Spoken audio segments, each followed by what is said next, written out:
are hosting members of the Congressional Family Business Caucus today. We hope to have some of them come into the room today. Claudia Tenney was going to be, I guess, the co-chair on the Republican side of New York.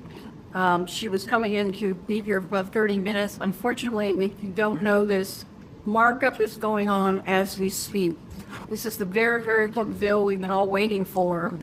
First of all, I want to say good morning to everyone. My apologies for running late early. In case maybe I was walking by and I was told that all of you are meeting here today.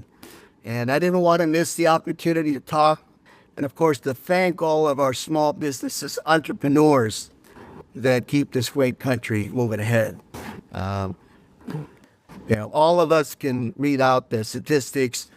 Small businesses responsible for most of the jobs created in this country. And you are essentially the American dream. Whether you're local, you come as an immigrant, this is where the wealth, the opportunities of this country are created. Good morning, and thank you to Family Enterprise USA for the opportunity to share about our family business philanthropy.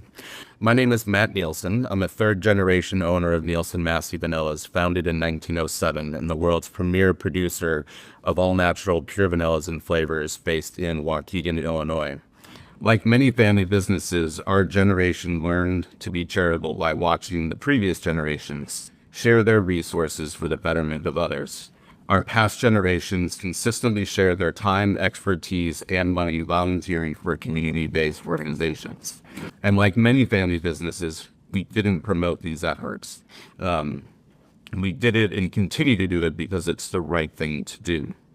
Currently, our company and family focus our efforts through the work of the Nielsen-Massey Corporate Enterprises and the Nielsen-Massey Foundation. The Nielsen-Massey Enterprises have demonstrated for decades their commitment to civic and social responsibility. We believe we have a responsibility to invest in enhancing the quality of life for our Chicagoland and Southwest Wisconsin communities. Oh, sorry, thank you. My name is Tanjasiri, and I run the Crema Artisan Bakers and the Crema Cafe alongside my father and brother. We have been in business for about 20 years, and we're located out of Orange County, California. We employ currently about 100 people among the two businesses, many of which have been with us for years. Our giving, I think, is deeply rooted in our local community. So we regularly make fresh breads for local nonprofits that support our homeless population. We also participate in numerous food events that benefit charitable causes, most notably Tastemakers of OC, which benefits Okapica, an organization dedicated to advancing the health and well-being of underserved communities and within our region in Orange County. As a business owner, as many people feel, we do have kind of a hard time as a pass-through entity with our income tax being a challenge each year and being a challenge for us in terms of hiring and in terms of how much we can reinvest into our business. And the Root family, based in Ormond Beach, Florida, has a long history of charitable involvement, spanning back to my great-grandfather 141 years ago. So the depth of giving and the thoughtfulness of giving is something that I'd like to add a little bit of context to as I explain to you what we face in continuing such a maybe not ancient, but a very long history of giving. Our business is a seventh-generation family business based in Ormond Beach, Florida. Founded in 1900, our heritage business was Reed Glass Company. The Reed Glass Company, my great-grandfather designed, patented, and manufactured the original Coca-Cola model. And we're now a commercial real estate business. And the context I'd like to put this in is successional issues. In the last 8 years, we've had 3 successional issues. It has put a burden on our family, giving us the unpredictability of each of these successional events. We don't know what to expect. We don't know what the ultimate payments will be. And we don't know what the ultimate rules will be with those payments. The charitable functions that our family works on, which is children and families. could serve underprivileged communities. And especially critical needs children has been something that all the way back to my grandfather has been very important. People without the resources that can take care of very young children. I think everybody in the room associate with the critical nature of that. My name is David Kelly Jr. I'm the oldest of the third generation. My family business was started in 1976 in the basement of my grandparents' home in Cockeysville, Maryland. We now have over 120,000 square feet just down the street from that original home, just outside Baltimore, Maryland. And we help over 13,000 clients throughout the country with their health insurance, payroll, workforce management solutions. I'm going to focus on two groups that are clients of ours, but also incredibly impactful to the local community of Baltimore, but also with the national expansion that they impact. The first is Helping Up Mission. Helping Up Mission is a homeless shelter that really is innovative in their approach. They focus on getting the homeless individuals in Baltimore back to work. Baltimore has one of the highest homeless number of homeless people in its community. It's over 5,200 homeless people in Baltimore City, which is staggering. My family's been involved with it kind of since the inception of that organization. They are also an employer of over 150 employees that are, most of them, previously homeless. So that's just one nonprofit that I think is good to highlight. The other one, we were involved with the inception of Cal Ripken Jr. I'm sure some of you guys have heard of him. He is a baseball player for Baltimore, and he started a foundation that's in his father's name. It's called Cal Ripken Senior Foundation. They placed fields in underprivileged areas throughout the country. We were involved in the first field, and they now have over 120 fields throughout the country. So they span, I think, almost all 50 states.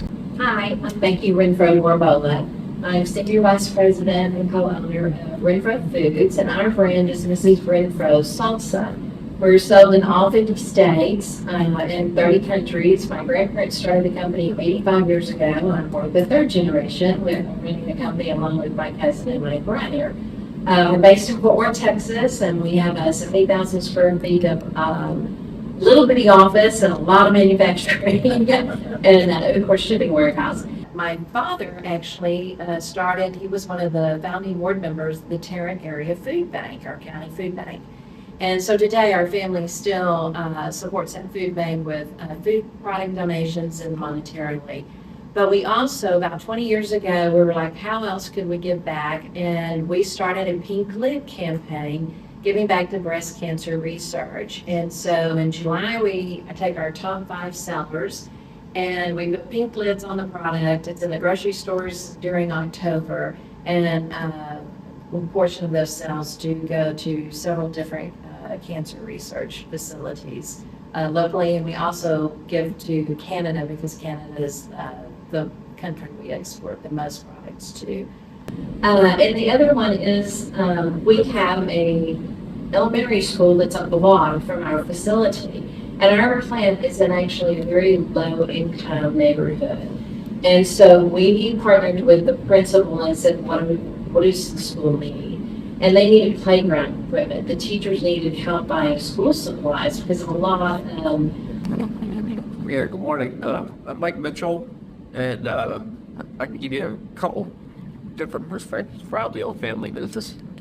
Starting with my parent, I'm an executive director at Town College, and what we are is it's a center to help family businesses do family business better than I did family business when I was running mine. I did start and run a family business. My father, my mother-in-law, and I started a grocery chain. Started with 15 employees, scaled to about 400 employees, and then sold private equity. We bought grocery outport in Market and buried them today. They're now a NASDAQ traded public company. we anticipated or created things that did that. WGAL was a major NBC affiliate in our area. We always ran a soup drive in January. There's a commercial and helped with the collection there. Scouting for food, I was a den leader, so we provided all the bags for the county. Well-paid for donations and scouts, and I also drove around in my car and picked up anything with my kids, so that was fun. But probably the most creative thing we did, there was a local baseball team camp that we wanted a new baseball team come to town and build a stadium. Interested in something with that. We created a product called Rally Roni, so it's like crab macaroni and cheese in a box. But we made colorful graphics, created this cow and flagship town in foreign country. In fact, the baseball team was called the Barnstormers, so we made a cow, made it fun for the kids. And we sold these for $1 at a lower cost when people came to the park. And the kids would get these, and then we produced a video. So when it was time for a rally, we were in the game, everybody got their moms out, and we shake their head. Whoever shake the box, fat right cheese. I know that makes a lot of noise. We donated your business to share. Dale High founded the center. Has donated his donated helping the foundation. So that foundation now donates millions of dollars a year back to the community, because all the proceeds for the, another businessman, Jeff Rutt, did the same thing with his construction business.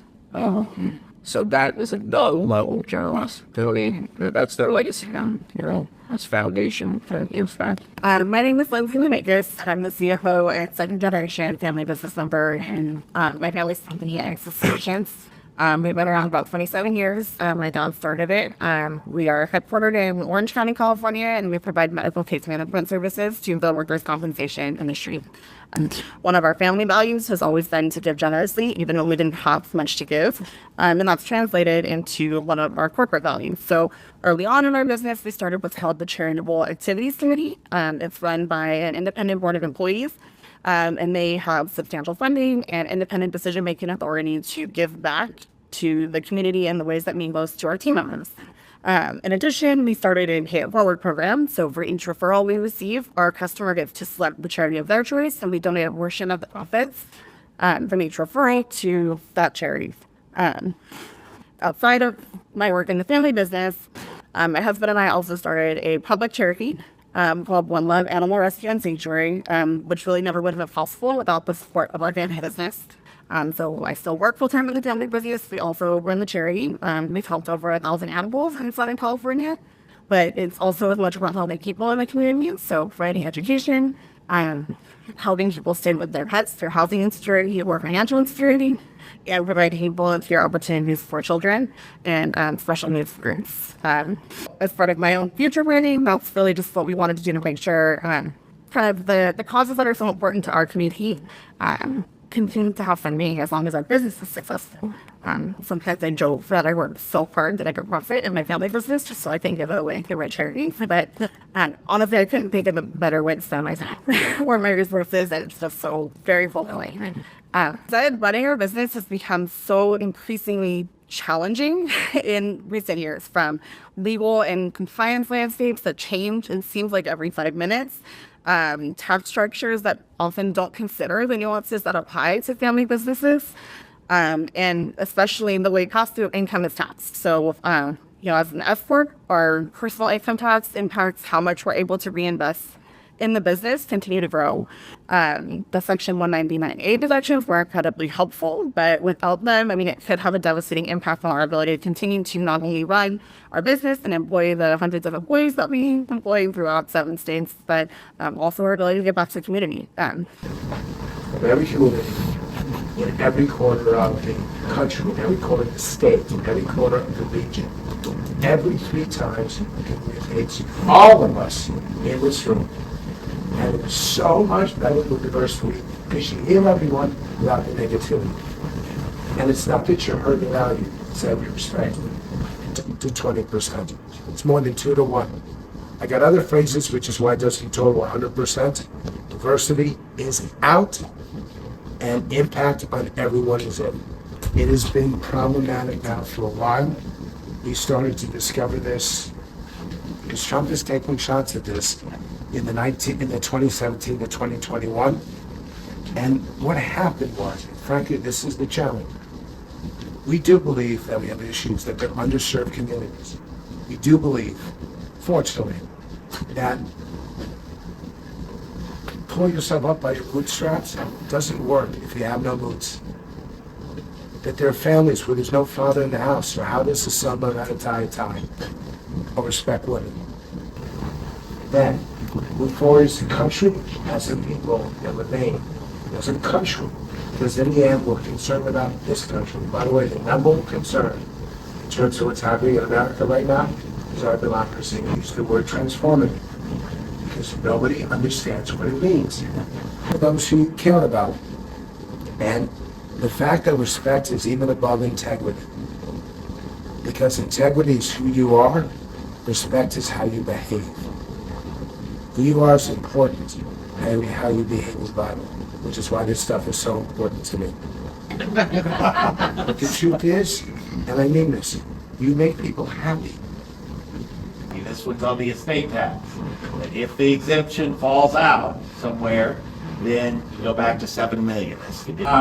They're concerned about the impact of their constituents with salt cap. The Freedom Caucus is conservative members of the conference. They're looking for mostly non-tax areas to cut spending. They're the dough. Not only are we not getting rid of it in the Ways and Means bill, they increased the 20% deduction to 23%, which is effectively about a 1% rate reduction if you have a pass-through business. Instead of 37% effective rate, if you get a 23% deduction, your rate is 29% on that income. So getting closer to the 21% corporate rate.